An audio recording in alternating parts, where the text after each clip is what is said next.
do you watch series? Like, do you watch series? And have you ever watched Suits? Yes, I have. How many times? I think I ended at season. You didn't finish it? No. Wow. So I Season. watched it when I was in high school, and I wanted to be a lawyer when I was watching it. But the reason why I could not be a lawyer is I don't like reading. And I've seen lawyers carry books, upon books, that they have to read every single day to stay ahead. I can't do it. How do you guys do it? Like, how do you read do you read every single day? Yes. Every single day? Every single day I read. Every single day. I'll tell you this. Not necessarily reading law material, Oh, right? okay.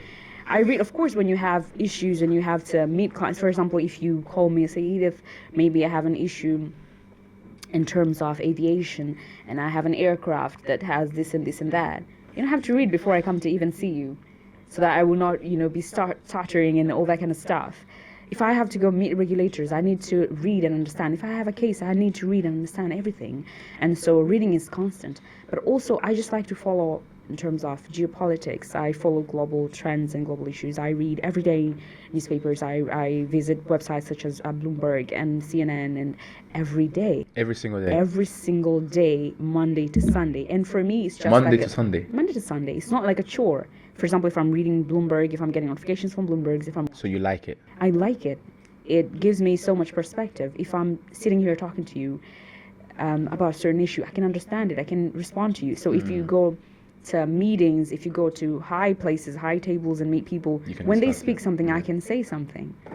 So you do this because you see the importance of it even when you're meeting other people, that even if we're talking, you can chip in and not look stupid, basically. And I look dumb, yeah. Okay. And when it comes down to your typical day, how does your typical day look like? So I wake up in the morning. Usually I will wake up around 5:30 a.m.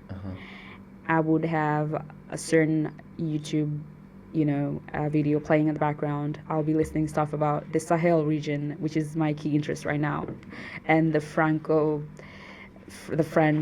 exodus from Africa and all that kind of stuff. I'll be reading about, Asia. I'll be reading about the U.S. and Donald Trump's and his policies, how they're going to impact us. I'll be listening to something in the background, and then I'll get ready, and then I'll just off to the office, and I'll accomplish the hardest tasks. I think early in the morning before breakfast.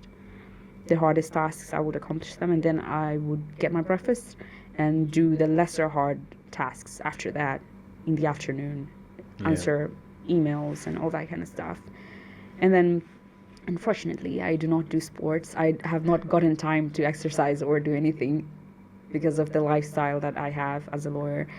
I can make time, I know, it's just priorities. So You just decided not to make time. usually I don't get the time, and usually I'm very tired by the end of the day, and I cannot utilize my mornings in the gym because, as I told you, I'm very effective in the morning, and so I can't go to the gym in the morning. In the evening, I'm very tired, and so maybe I'll grab a cup of coffee. I always drink coffee every day. So even you on like weekends. reading, you like coffee. Yeah, Okay. and then I'll just go home and work more and do other social stuff So when do you get the time to read? throughout the day. Okay. Throughout the day, if I'm having breakfast, if I'm having lunch, I'll read. I always have a book to read. I even have a book with me in my car right now. Like, it will stay in my car, so, like, Wherever you're going. yeah.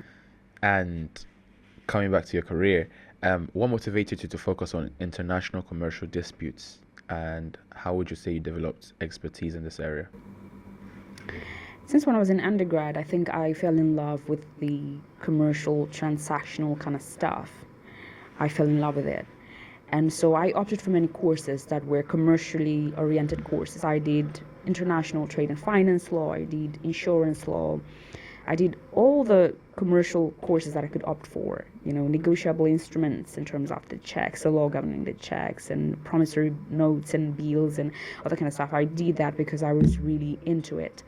And so basically when I finished school, when I was in my law school, I think, That's when I developed key interest in alternative dispute resolution, commercial disputes. I was like, this is really cool in terms of people resolving disputes without having to go to court, commercial disputes. And most of these big companies, even if today you would read your, terms of service or terms and conditions of your iPhone or any other gadget, you'll see most of them would prefer dispute resolution arbitration.